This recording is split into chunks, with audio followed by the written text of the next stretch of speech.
या गौस का नारा सदा लगता ही रहेगा, सिक्का शह बगदाद का चलता ही रहेगा, जो उनसे जले फैज में जलता ही रहेगा।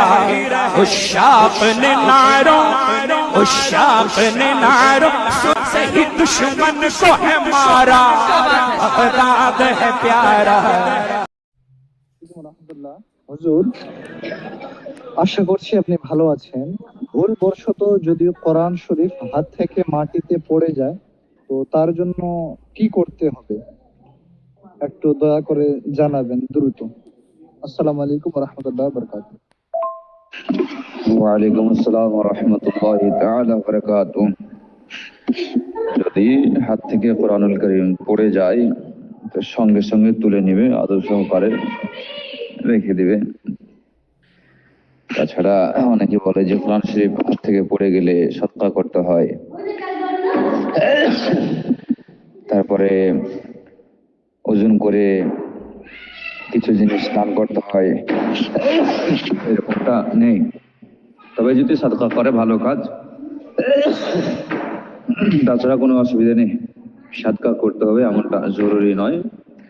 পড়ে গেছে আদর সহকারে তুলে উচ্চ জায়গাতে, ভালো জায়গাতে রেখে দিবে। হ্যাঁ, কোনো প্রয়োজন নেই সদকা করার, তবে সদকা করলে ভালো কাজ করতে পারে। তো আমার প্রশ্ন হচ্ছে, নবীজি মাশরুম ফলের ছাতু কখনো খেয়েছিলেন? বা এই মাশরুম ফলের ব্যাপারে হাদিসে কোন রকম ভাবে কিছু উল্লেখ আছে, একটু জানাবেন। ফল নয়, এটা একটা উদ্ভিদ, এটা একটা গাছ।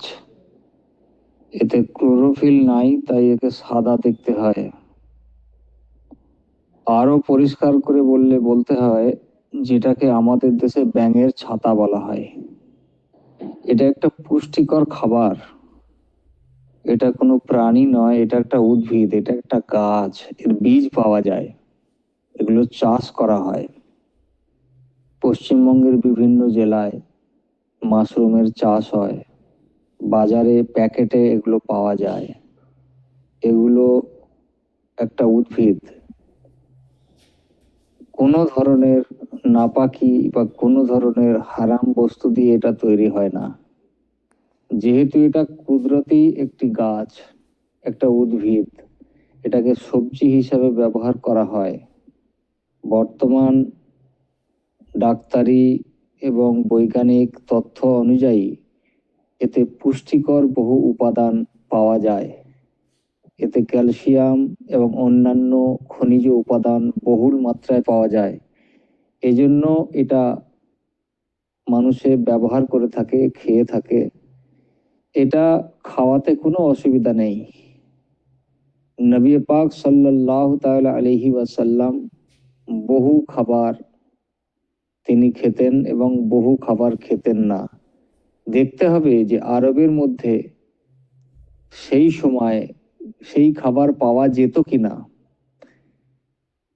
নবী পাক সাল্লাল্লাহু আলাইহি সাল্লাম কখনো যে খাবার খাননি সেই খাবার খাওয়া যাবে না, এমনটি কোনো কথা নাই। আমরা বহু এমন খাদ্য খাই যেগুলো সেই সময় আরবে সহজলভ্য ছিল না।